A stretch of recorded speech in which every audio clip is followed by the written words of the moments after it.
Hello. How y'all doing out there in radio land and at our podcast, y'all? We are excited to be here once again, y'all. Y'all, we have a very, very special show tonight, y'all. We are so excited. I am overly joyed to have the people that we have in the building on tonight, y'all. First of all, I want to welcome you all to WFTB 104.1 FM, Tabernacle Nashville Gospel Radio Station, and Sacrificial Conversations Podcast. I want to welcome you all because you all have been our guests. We enjoy having you all, and it's a pleasure. Anything you want to say to the people tonight, Monica? You're taking the lead. Just welcome you all, and thank you for taking the time out of your schedule. On a serious tip, every Monday, some of you all have been listening to us from day one. So we appreciate you, and just spread the word that we have a gospel radio station, 104.1. Yes, y'all. FM. It's not on AM, it's on FM. So spread the word. Y'all, that's a huge thing in this day and time to have a African American radio station, y'all. I'm gonna give it up for that. I'm gonna say thank you, Jesus, for that. But tonight, you all, y'all know we're gearing up for our live podcast, the Pyramids of Love, Sacrificial Conversation. We're gearing up for that, and we had this couple that was going to be on the show, y'all. But the wife had a previous engagement, so she wasn't able to be on, and it just hurt my heart because, like I say, y'all, I'm going to introduce these people tonight, but y'all, they have so much swag, you all. I hate to keep on making them or embarrassing them with this comment that I'm saying about them, you all, but we met these I'm gonna say young people because they give you vibes of just youthfulness. They give you vibes of just love. And when I met them, you know, y'all, when we came to this church, this guy was one of the men that I look at, because I don't get to see a lot of men that's been married longer than me. I don't get to see that. And I'm young. I think I'm 53, and then when I get to see a man who's been married as long as I have, outside of my father, you know, but I'm almost done caught up with my daddy, you know, in my marriage. But I got this young man over here, you all, who's, when I see him, I'm like, he made it. And when I say, y'all, he's made it, this couple is going on 51 years of being married to the same person. Y'all, Jesus said in his word about marriage, it is intended to be a permanent institution. And when you do this, you all, you have to understand, you have to pick the right person. You have to go through, you know, situation. And it was hard for me and Monica in our first trimester. I call it a trimester. But it was a thing, y'all. I was like, Lord, what did I get myself into? I was nervous. Come on in. You know you want to say something over there. You sit up there acting like you don't want to say that. You trying to act like it's such a bad thing. When we first got together, it was beautiful. I was in love.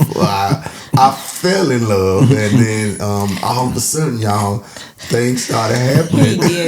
Getting jealous of the kids. They gone put it out there. No, this was before the kids. That was before the kids. But y'all, let me introduce our guest tonight, y'all. Yeah, you better walk light. Yes, I'm gonna walk light. I'm gonna walk light.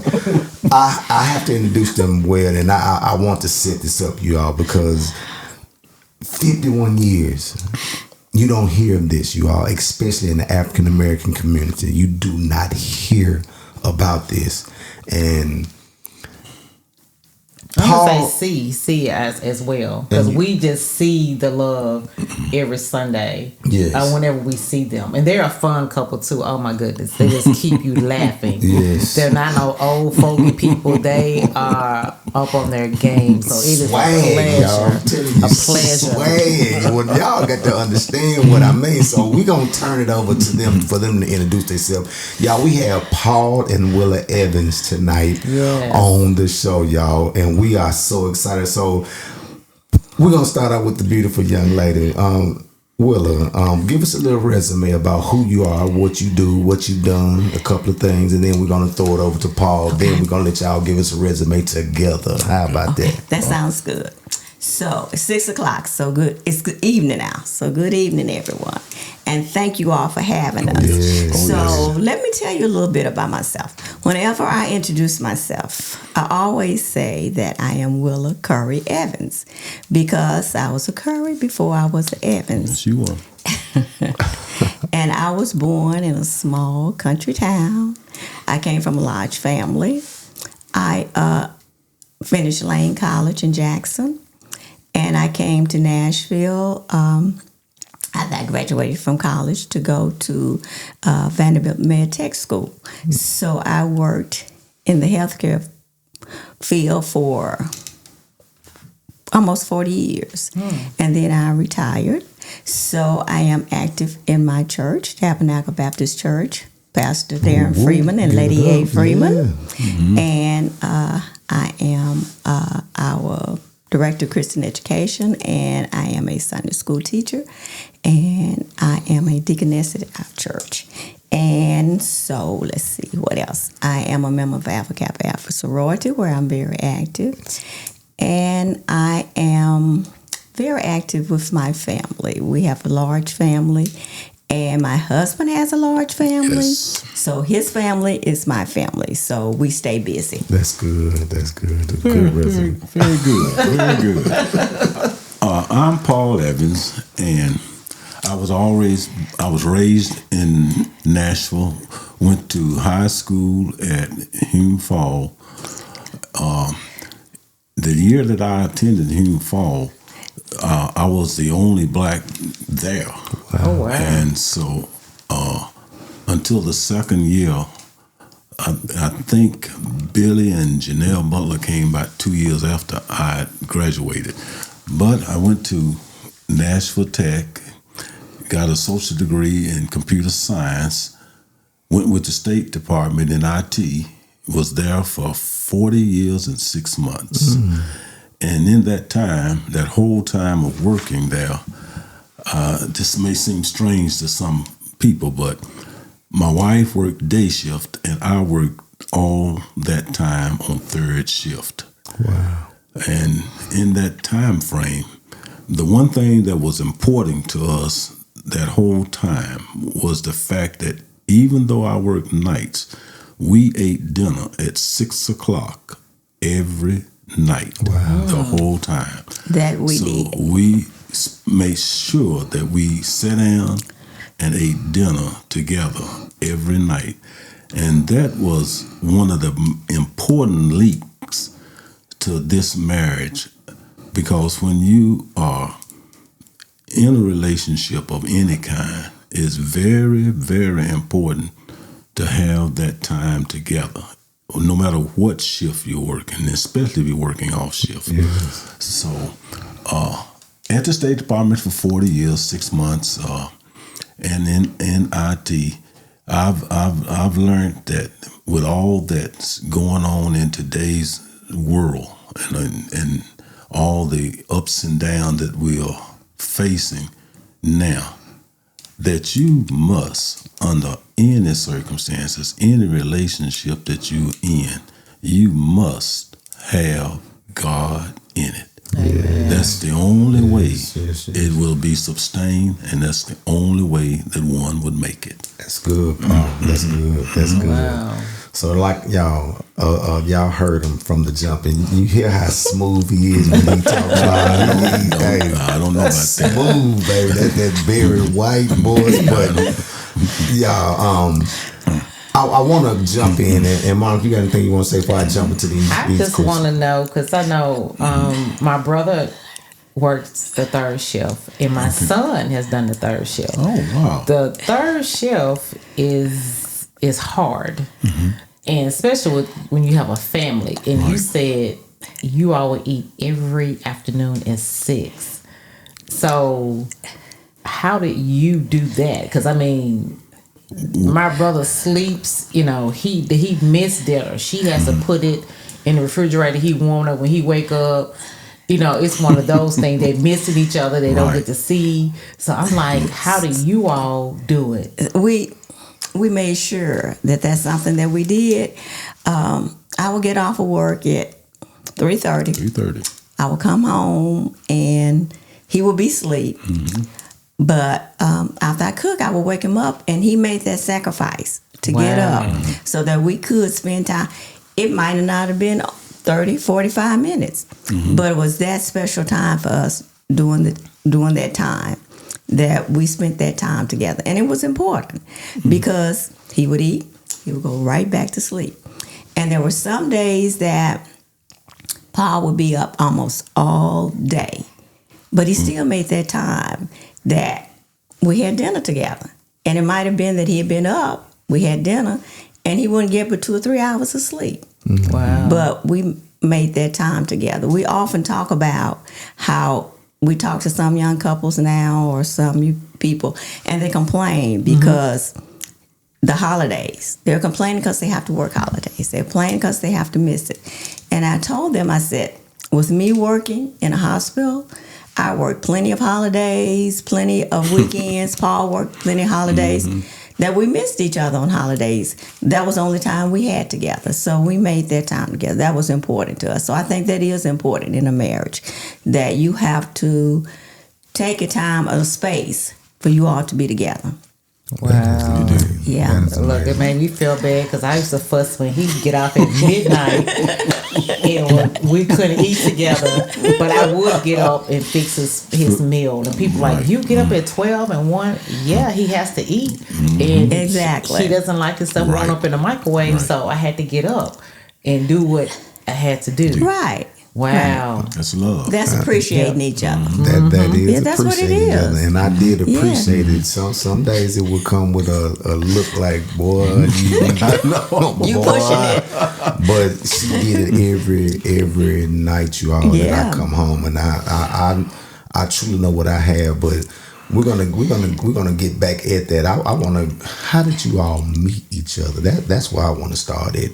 How did you all meet? Well, how we met. So actually, Paul and I knew each other. Right. Because my brother James and his sister Helen was married. Okay. So we met each other through them. So we knew each other's family. But it's really strange because my last year in college, 1970, I came up here to Nashville to visit James and Helen. And Paul's brothers, they came over to the house and they kept telling me, well, it was a New Year's Eve party that the family always went to. They kept telling me, Willa, Paul's going to be at the party tonight. Willa, Paul's going to be at the party tonight. And I kept saying to myself, so what? Who cares Paul's going to be at the party tonight? That's what she said. And that's what I said. So anyway, Paul did come to the party. And I kind of think that it was a setup in our family that with his brothers especially, because Paul was the youngest and he was the only one that wasn't married. So I said, okay, this is kind of a setup. But anyway, it so happened that Paul had worked. He was working evenings and he said, well, I'm ready to go home. And so his brothers and all said, okay, well, aren't you ready to go too? So it ended up that Paul took me, not home, but over to his parents' house. So actually, that was our first date. Wow. And so from then on, it clicked. How old were y'all though when y'all did that? When you said that first date, how old? 2021. It was my last year in college. Okay. Yeah. Okay. Wow. That's my version. What's your version, Paul? Well, about the same, but with a little tweak. We did go back. I took it back over to the house, and we sat around and listened to Barry White and some more music. There we go. And at that, but I think the key for me was the fact that I fell in love with you, but I really fell in love with your mother. I really did. It was something about her that reminded me of mine, and mine had passed. Okay. Mine had passed, and she was so easy to relate to. She listened to and didn't discount me, and I appreciated that. And that's what really, really caught me and just caught me up with your family, period. And the fact that we were equally yoked in the fact that we were both involved in church, which was a major thing, a major factor, that we both had this God that we could pull on at that time. And even being young, I had my ways at certain things, and I'm guilty, and you tolerated me. You tolerated me, and I guess just like the prodigal son, I came to my senses. Yes, you did. I came to my senses, and that was a blessing. But it all goes back. When it boils down to it, it all goes back to being equally yoked and having the same beliefs or same goals in life to a degree. So also, I want to say too that what he's saying is true, that I know it was God that put us together. Okay. And I know it's God that's keeping us together. But being in college and around a lot of males that was in college, Paul was such a different person. Of course, when you first meet somebody or you start falling in love with somebody, it's physical attraction. He had that too. But it was his character. It was his integrity. He was his mannerism. He was just quite different from any of the other guys that was around college. Okay. So yeah, that was one of the things. It's like what Teddy said, swag. That's swag, Paul. That's swag, baby. You should have never said that. That's swag, yes sir. I love it. So you all, we met each other at 19. Okay. And we also met in college. Okay. In orientation. In orientation. And I couldn't stand him. I had too much swag. No, I'm missing my dad. No. He had too much swag and too many women. Okay. Yeah, that's what that was. Lord. And I was not going to be the 25th, 26th one. So I was like, he would never get my phone number. Right. And then the teacher made us give numbers exchange to phone numbers. phone numbers. Really? Yes. And that's where it started with us. You also, it's exciting to hear y'all's story that you all met and y'all started in college at 21 years old. So that right there has really, really jump started this thing. So at 21, I know that you all have like a successful bank account money. What was y'all financial situation when you all first started out? Yeah, started out. Okay, let me tell mine. Oh yeah. You go ahead and tell yours. I was terrible with finances. Awful. I can remember Paul telling me at one time before we got married, I can't believe you. Wow. But I was terrible with finances. But I have to say that in a marriage, or when you are serious about getting married, that you have to trust that person. So after being around Paul and seeing how he was with finances, I had to put my trust in him. And I did put my trust in him, and it has proven. He has proved himself. It didn't take long, but he has. Well, I can appreciate that, because when we did get married and you strolled out 10 credit cards all over the place, and I'm saying to myself, what in the world is this? Whoa. But my philosophy had always been that whoever makes the most income, it was always cheaper to get married, start off living on one income, and banking the other. That's always been my philosophy. Growing up, I guess because growing up I had paper routes, and my mother would always, whatever money came in, I could only, if I had $1, I could only get a quarter of it. 75 cents had to be saved. That same philosophy just stuck. And she can tell you right today, it's almost the same way. But with him. Yeah, with me. Yeah, that's true.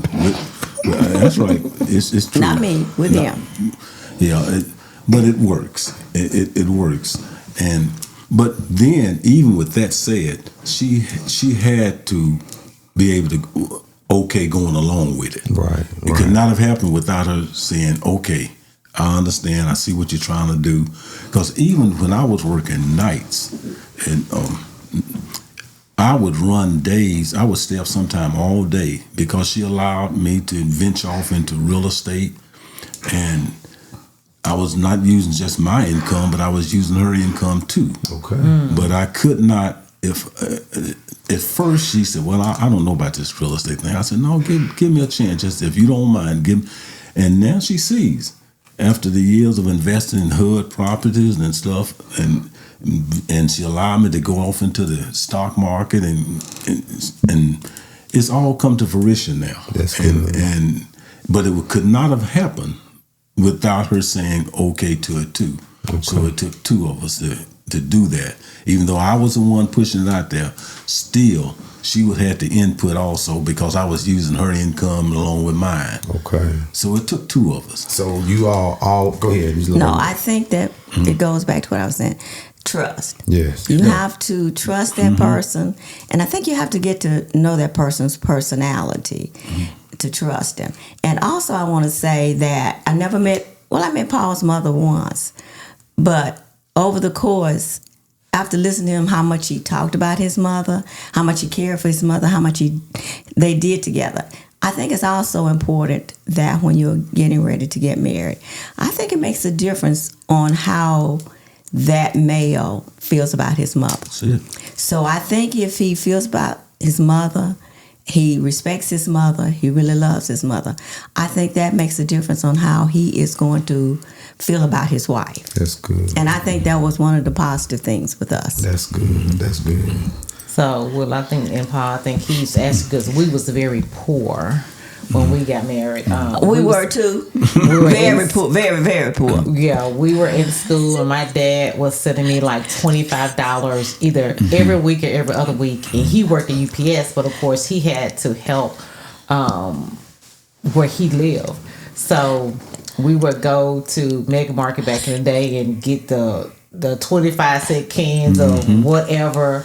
And that's how we kind of like survived. And then once we got married, we just, like you say, you had to put your money together to make ends meet. Right. But we didn't have 2 pennies to rub together. But we have, we had love in each other. That's we went through some rough times. We shared a car with my brother-in-law. It was a stick shift. I didn't know how to drive it. I had to wait at the bus stops of many nights because he worked UPS overnight. And so I would have to wait. Beverly was working at the beauty shop, so she had a client. I had to wait. Sometimes I would wait there like 5 hours. It would be a long time, and I never get just waiting at because I had the bus stop, and I remember just sitting there one day and said, "Lord, if you ever bless me with a car, I would drive it till the wheels fall off," because I had to wait. Wait on the ride. So that makes you more appreciative. Yeah, and I think that's why we stuck things out. Yeah. We've had rough patches, but God. Yeah, but God, that's true. Well, we didn't always have the best cars either. No. So, but it takes time. And I can even remember when I finished med tech school here in Nashville, I went to Atlanta to work. And my roommate and I was working at the VA, and we would have to take the bus for 45 minutes. So Paul, being the person that he is, he had this Capri. It was a Capri. So he brought it down to me so I would have a way to go to work. It was a stick shift. I had never driven a stick shift.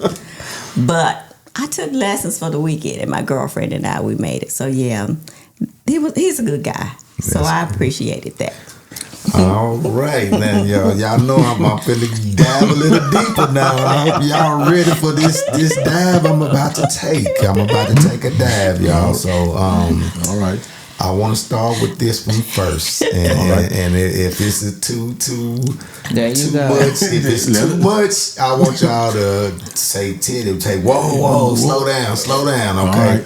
So we know that marriage calls for a lot of intimacy, right? Yes. Okay, and going through a marriage, I felt like at a younger stage in our marriage, my sex drive was way bigger than my wife's. Right. Okay. And now I feel like her sex drive is bigger than mine. All right. So did you all have conflicts or any situations when it came to that area of your life? Right. And I'm going here, y'all, to help people, because that was a part in our marriage, and we can say that was a part, because like I say, y'all, we're open book when it comes to this marriage thing, because we want people to understand if you don't talk about it, if you don't communicate, if you don't do these things, and that was a gap that we had at a particular time in our marriage. Okay, so did you all go through any situations to where y'all had to get counseling with that, or y'all had to figure some things out when it came to the intimacy in you all's marriage? We didn't have to go through counseling, but yeah, we had to go through I think everybody goes through a period of that, because you don't go into marriage sex with everybody being on the same level or same. Yeah. Right. So, yeah, I think that when it came to sex, my husband did teach me a lot. Okay. And I was willing. But then also, when you talk about sex drive, his was more than mine at that time. And I can remember, I'm a person that I've always liked to go to sleep early. And it took my husband time to realize, he always would say, you go to sleep time, your head hits the pillow. So that was one of the things that we had to work out. That, she's gone to sleep, and here I am waiting, but she's asleep. So, that's one of the things we had to work out. By the way, I still go to sleep when my head hits the pillow. But also, too, couples, there's two things that in a marriage, especially young couples, is just starting out or just early in their marriage. There's two things that will wreck it real quick, and that is the intimacy and finances. Yeah, it'll tear it up real quick. Yeah, those things you really need to address, and you need to be honest with each other. That's good, Paul. If it's something intimate that I'm not doing that you would want me to let me know. I'm gonna rewind that. I'm gonna rewind that one more time, Paul, because I really want people to hear what you said. I need you to say that very clearly again, because so many of us don't understand that you have to communicate about it. You cannot just assume, or just bottle yourself up and think that you're going through this by yourself. This is a team thing. So say that one more time to the people tonight, Paul. To everyone listening, young, middle-aged, whatever, the intimacy of two people, married people, if you, whatever it is, your desires, you got to share it openly with your partner. If it's something that he's missing or she's missing, and he's not doing it, she's not, let them know. How would they know if you don't say anything? That's good. Because the beauty of intimacy between two people is it's a God-sent thing. That's it. So that's where we get confused a lot. But all you got to do is be open with your partner. If you've got to be open, because if they don't know, then it's gonna put a glitch in everything. It's gonna put a glitch.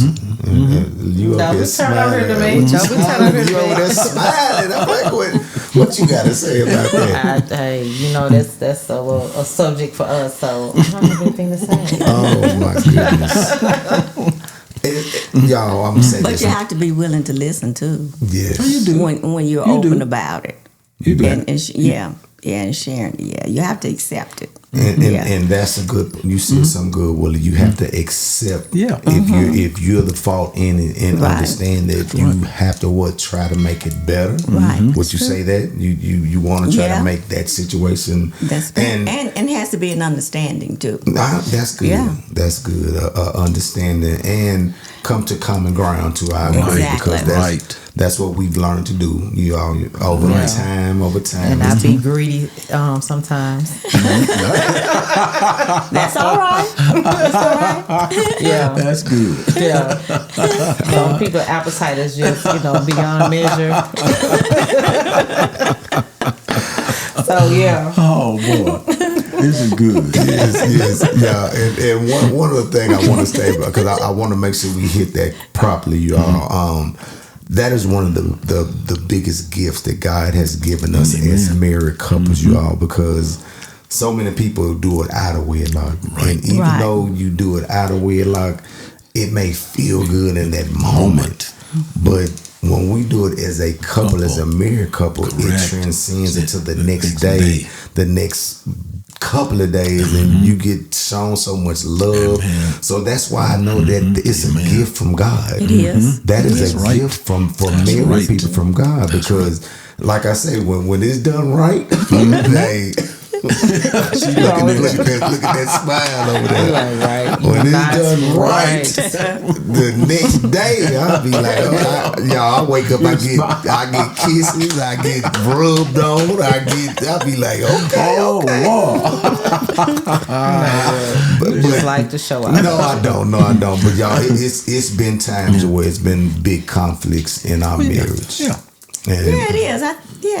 It's a growing period. Okay. It's a growing period. It is. And along with sex, you have to keep love and affection too. That's good. Yeah. So what is your love language from your husband, Willow? What's your love language? To Paul? Yes. Well, I think that I show mine. Like I say, I'm very affectionate. I can just morning, evening, anytime I can just walk around and I can just say, "Oh, Paul, I love you," and I can just hug him and just kiss on him, and I'm that type of person. That's even good. Right now. Even right now. Yeah. At this many He can be years asleep. later. I can just sleep. Yeah. That's good. That's good. So affection. how do you accept that? Do you love that part? Oh man, love it. That's good. Love it. It works. It works because then it lets you know. Still, after all of these years of being married, it's fire that's still there. Yeah. It's fire that's still there, and that goes a long way, especially when it's just you and her, and that's all you got is each other. Yes. And when that fire is still there like that, there's nothing. I mean, absolutely nothing that I wouldn't do for a giver if she just asked. That's and good. she know it. And Paul, Wait a minute till I get home. I'm gonna ask for. Okay. That's good. Okay. That's good. So, Paul, what's your love language that you give to her? Well, I guess I would say that every morning that I wake up, alarm clock goes off, and I'll look around, get up, and say to myself, how lucky am I? I mean, to have this jewel lying next to me. All of these years, the same affection, the same love, the same degree of love. Nothing has faded, nothing has gone away, and it's still there. 51 years later. Wow. So, with that, the only thing I can say is thank you, Jesus. Yeah. Because that's got to be where it's all derived from. It's got to be. And when people start talking, sometimes when you start talking intimacy with couples and individuals, to me, it's a beautiful thing. Yeah. It's a beautiful thing that God had sanctioned that act with two individuals that love one another and have said till death do us part. Yeah. It's a beautiful thing. Yeah. You got thinking on you over there just a smiling. I was smiling because I wanted to tell a story about when we first got together. It was my birthday and you didn't bring me a single thing. Let's talk about it. Yeah. All right. So I come from a household where I always receive gifts. Okay. And he came from a household where they did not. Okay. So I had to show out. But by the end of the day, I had a cake and a gift and everything. So from then on, he has been wonderful in that area. But yeah, it was just so funny. I was like, you didn't bring me anything? It's my birthday. So, Monica, on that note, I'm guilty. I think that sometimes you have to show and teach them, because with my family, same way. For birthdays, Valentine's, all that, we always gave each other something. And so, evidently, Paul didn't know that. Yeah, Teddy didn't either. And so, I didn't. And I was like, wait a minute. You didn't give me a thing? What's wrong with you? And so, that was one of the big things with us, too. I'm glad you brought that up. But over the years, he's learned. Yeah. That meant a lot to me. That's yeah, cool. it does. I'm gonna jump in real quick, y'all. One thing that I was talking to a fellow friend, and one thing they said about marriage is this is the only people relationship that you able to get withdrawals and have to give deposits to. So we can only expect that from being in a relationship or being married. You can't expect withdrawals from your children, from your brother, sister, uncle, mom, even mother and father. Right. That's right. Even your mother and father. They're gonna deposit in you, but it's when you want that type of withdrawal, you can only get that type of withdrawal from your mate that God has given you. And that one thing, like I say, we didn't know, but now that we do know, we know we have to deposit constantly into you all. I try not to let a birthday or Valentine's or nothing go without depositing or she getting a withdrawal from me that's gonna help her go and be the better person that she is. Because like I say, and y'all, I look at y'all and you said something that was special to me. You all are friends too. Right. That's right. She has become my friend like no other person as we grown into the relationship, because it was a time. It was a time that we looked at each other as enemies. Okay. It was a time. I have never looked at you as an enemy. You have always been my friend. No comment. I'm gonna plead the fifth. I'm gonna plead the fifth on that one, you all, because when you're I had so much love for him, and he just took it, the wrong way, as if I was the enemy. But no.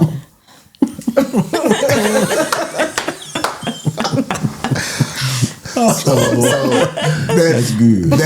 I went there, you all, to ask you all, how did you all deal? Because I know you all went through arguments. I know you all fussed. I know you all had days where you might have said a word that Paul shouldn't have came out of your mouth, Willis shouldn't have came out of your mouth. How did y'all get past those? Because we figured out the formula how to get past that, but we still have days to where it strikes a nerve. That's right. And she might get a blankety blank. And she looking like she you over there looking like you don't go there. I'm amazed. You must be talking about Sally Sue. You can't be talking about that. Now we bringing up a Sally Sue. You must be talking about Big Bertha or somebody. You can't be talking about that. Bringing up a Sally Sue. Okay. So how did you all deal with conflict at a young age and now at the place that you are now? Because I'm pretty sure you all, conflict doesn't really stir up at this place in y'all's marriage, or does it? Well, right now, if it comes up, we have been together long enough to know that some subjects we're not going to ever agree on. That's just facts. You're not going to ever agree on everything. So in that case, you just said, okay, that's how you feel about that. That's how I feel about this. And so you just have to just leave that alone, to know that some spaces you're never going to agree on, but you can work beyond that. I agree. Early on, when arguments would come up in our marriage, you know what I would do. I would just simply go in another room, shut down completely, rather than say anything that I couldn't take back. I'd rather just shut down, because once you say it, it's there. Yeah. And there's no taking it back, and I don't know whether you would believe me if I tried to take it back. So rather than go that route, I just shut down until the next day, because an hour, 8 hours later, it changes things the next day. You wake up with a new perspective on it. And you know how I've done when we couldn't get along or had an argument about something. But now, at this point, it's totally different now. If I wouldn't even call it argument, I'd call it a disagreements, a different viewpoint. It's that degree now. It's different viewpoints on things. If that comes up now, then we do sit down and kind of discuss it out. Now, the one thing that you know about me, that she loves to travel. I don't mind traveling or flying, but I'm not going to fly any more than an hour and 15 minutes in the air. She have gone to Europe, South Africa, Wales, Belgium. She's been all over Hawaii, all over the world without me. And I didn't mind sending her or sponsoring her or going, nothing like that.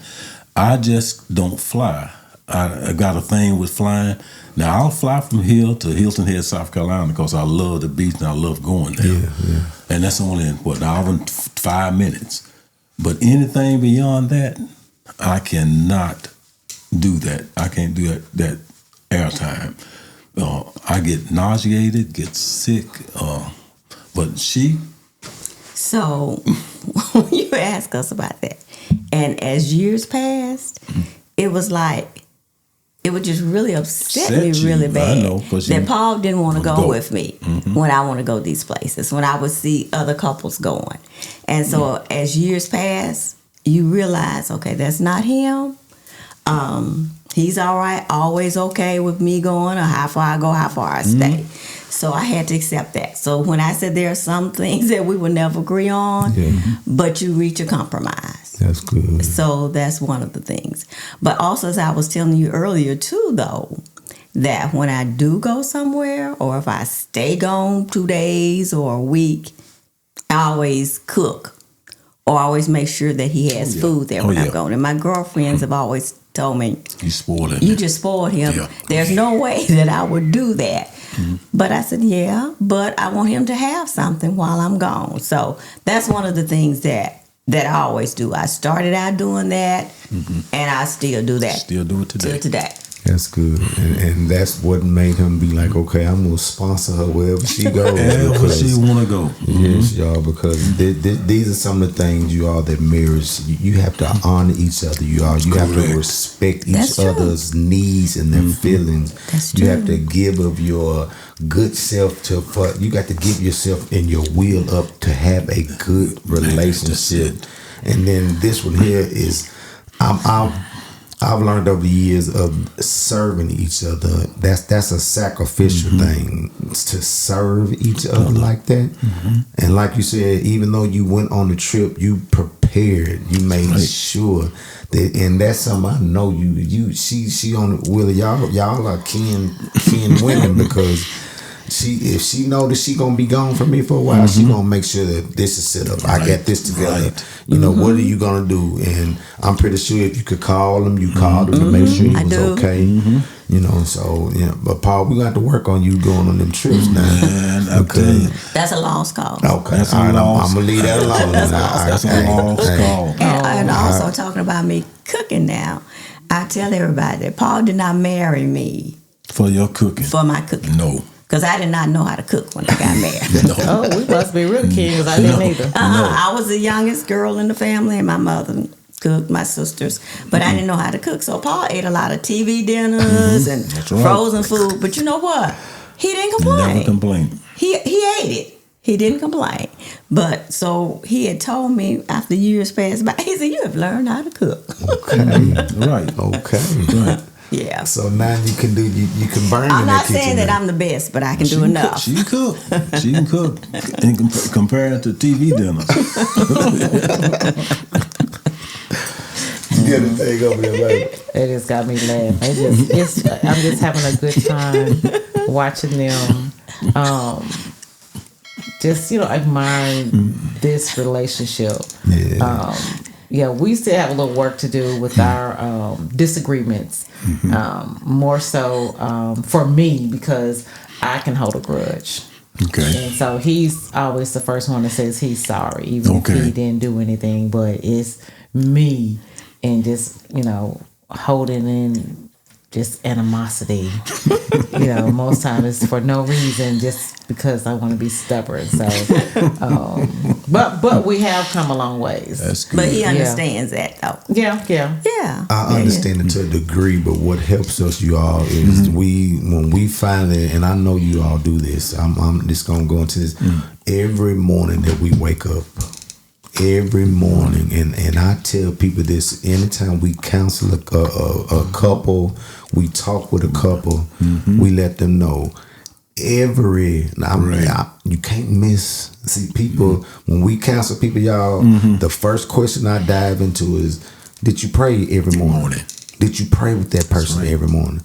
Y'all, we do not miss a day without praying with one another every morning, because what happens in that, you all, and I'm gonna let you all expound on that a little bit, but what happens with that is, as we wake up the next morning, even if it was a conflict, even if we were in the bed at night and we didn't let our feet touch each other at all, we build a bridge in between each other, because we still build bridges some nights when it's not been a situation. So, but when we wake up that next morning and we pray and we go before the Father, we know that our spirit has to be right before we go before Him. And even if it's not right, He's going to do the job to make your spirit better. And it helps us to navigate throughout the day. It helps us to be able to say, okay, we can talk to each other on a level that's respectful. So y'all give us something on that real quick before we. But even with that, we're praying together. But I think it's important too that you pray for your mate. That's good. That you have to pray for your mate, and just tell God how thankful you are for him. Yeah, that's something that we do. Yeah. And also, at times, is for me. At times, I like to get to myself by myself. She's not even around, by myself, and pray for my household. Yeah. Pray for my household. Cover my household, Lord. Cover my wife. Cover me. Cover our dreams and aspirations that we are trying to have in life. That's good. Cover that we'll reach Him, and cover that we'll experience. And the thing that really sets everything in place, people may not believe it, and I'm talking about church folk, may not believe it. Prayer truly changes things. Yes, it does. Yeah. Prayer really changes things. And you've got to be sincere about it for it to work. If you're just spurring out words, that's not prayer. Prayer comes from here, where sometimes you don't even have to say a word. You can cry it out. Yes. You don't even have to say a word. you can just cry it out, and He knows. He knows. And it's effective, it works, and God hears it. That's amazing. Yeah. So let me tell you all about that. You all been married 30-some years. So as staying together longer, that as you get older, you come to a new season in your life. In your marriage. That's deep. And you know when you set your vows and you said for richer, for poor, we all talked about how we've been through that poor. We haven't reached rich yet, but we weren't like we were when we started. And you say in sickness and in health. So when you start out young, you have that health. But as you get older, like Paul and I, you start having health issues and sickness. And so that's the time that you ask God to see you all through. Yes. Because you will find out that you will have to become caregivers for each other at certain times. Because sickness is going to come. So that is going to try your love. To see that, I still love this person. Even this person is going through that. I'm here with this person because he's going through it. And Paul and I joke all the time that now doctor visits are most of our dates. Our dates are doctor visits most of the time. But that's going to come in your life. So it's coming down the pike to you. But you still have to be there and realize that, you still love this person. That's when that love and that friendship comes into play because you got to have it because it's coming. It's amazing. Listen, it's amazing that you said that because that's when we have our best dates is when we go to the doctor together. We got one this Thursday. We had one last Monday. Oh my goodness! So y'all, I say this to so many of my male friends that's out there. You gonna grow up and you're gonna get old, and if you get old by yourself, and don't have someone that loves you enough to take care of you, you're gonna be in this world and you're gonna feel miserable. Exactly. And I listen, baby. You have went so many levels, y'all. She has went up on this page with me because I'm watching her take actual care of me almost to the point to where I feel like a child sometimes. But I'm grateful that I got a woman who still loves me. That's Yeah, I'm a lot of yes. It's a thank God. Yes. So I told y'all this time we jumped into this thing, y'all, and it's about to come to an end. But it's been nice. I want you all to give us a final conclusion on what it took, what it takes. You gave us what we needed, but give us a small conclusion on what it takes to help some people reach that 50-year mark in marriage and beyond. And beyond, yes. And y'all can go in any order that y'all want to. You want to? You go first, baby. Okay. I think to me the most important aspect of reaching this point, number one, make sure that you got God. Make sure you got God in it. Second, despite what you go through in life, despite the obstacles that you have and some of the bridges that you have to cross, you can always remember that you've got somebody, a mate, that loves you. You're not going on that bridge by yourself. Yes. Because you can call on God and you can call on His wisdom and knowledge, but it's nothing like having that physical person there, right there with you to say, look, baby, I'm with you. Yes. I love you. We're going to get through this. Let us both hold hands and pray. So I would say this, make sure that you have God in your life. Make sure that you got a mate that loves you just like you love them. And anything you come into, you'll be all right. Any problem, any bridge, you'll be able to cross it. Yes. That's good, Paul. Well, you got about 2 minutes to give us a nice, beautiful. No, I know you're going to give it to me. I agree with everything that Paul is saying, but also I think that you have to know in the beginning, with that person's personality, that person's character, that person's integrity.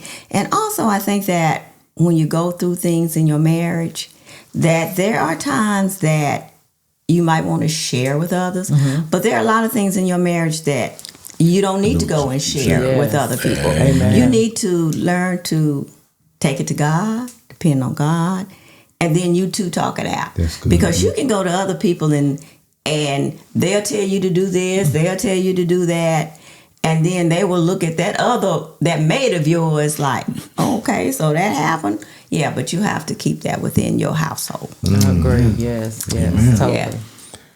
Baby, give us the conclusion tonight. I'm gonna let you do it. Come Are on. you gonna let me do the Come conclusion on. tonight? You got it. Yeah, You my got husband it. is trying to stretch me Yes. above beyond measure. Yes. So the key to a healthy marriage is God first. Amen. And then, like from the beginning, we two make the decision. We don't let anybody outside. So basically, it's us two and the Lord. That's And right. as long as we're on one accord, Amen. we don't care what nobody else says. That's exactly. Yes. That's right. Amen. So thank you all for joining us. Thank you for having us. Yes, we Thank will you have all you all so again.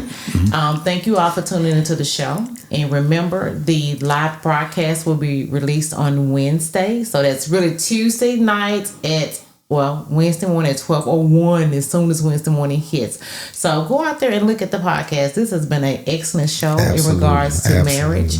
And then once again, don't forget March the 15th. Please add that to your calendars. I hope you all have a blessed afternoon. And thank you for tuning in to 104.1 FM Tab Nashville Gospel Radio. Be blessed, you all. We love you all. Amen.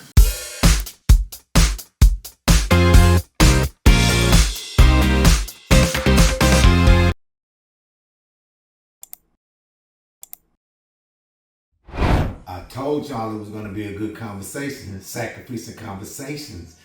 Did you subscribe yet? Hit that like button. You might get something that's going to help your life. Y'all be blessed.